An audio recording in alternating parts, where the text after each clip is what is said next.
Bonjour, cette semaine, je vais vous parler de connexion humaine. J'ai eu la chance d'en avoir beaucoup cette semaine et de recevoir plein de conseils super intéressants. J'ai envie de vous les partager. Peut-être que ça va vous vous permettre aussi de continuer à créer ou de vous inspirer. Enfin, c'est ce que je souhaite.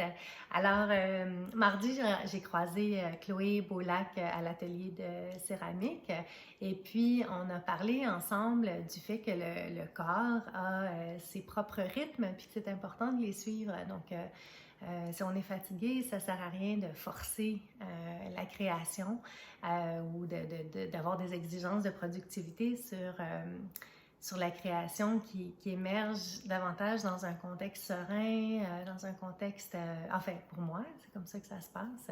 Donc que je suis mieux d'accepter ce qui est là que d'aller contre ma propre nature. Donc merci beaucoup Chloé, ça m'a aidé ce conseil-là. Dans la même journée, j'ai parlé à Geneviève Cadieux-Langlois, qui est aussi une artiste du projet VVM. Allez voir son travail, c'est vraiment intéressant. On a échangé sur le perfectionnisme, sur le désir de bien faire les choses qui nous empêchent parfois d'explorer par peur de faire des erreurs. Donc, on s'est un petit peu donné le droit de faire des erreurs cette semaine. Donc, merci beaucoup Geneviève.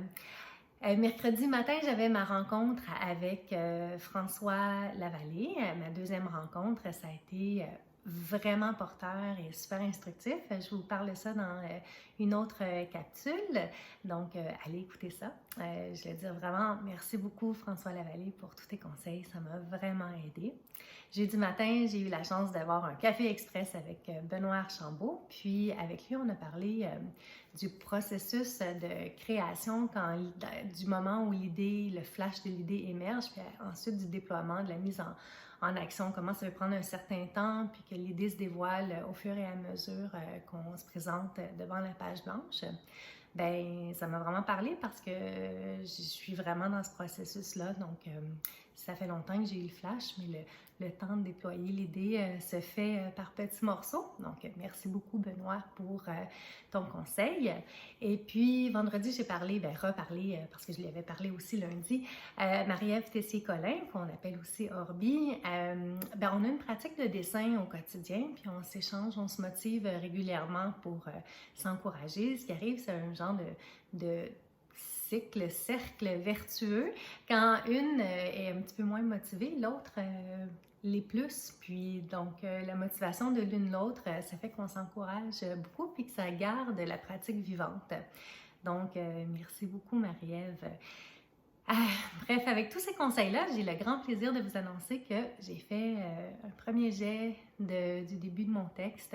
Donc, j'ai la matière première pour mes 6 à 8 doubles pages. Là. Donc, ça veut dire mes 12 à 16 pages que je veux avoir terminées d'ici la fin du projet. Donc, c'est un grand soulagement. Alors, merci à tous ceux qui ont pu me conseiller, guider cette semaine. Ça m'a fait beaucoup de bien. Et puis, j'espère que le partage de ces conseils-là, ça peut aussi vous motiver aussi à maintenir votre pratique de création vivante. Alors, je vous souhaite une belle semaine, puis je vous dis à très bientôt. Merci. Bye!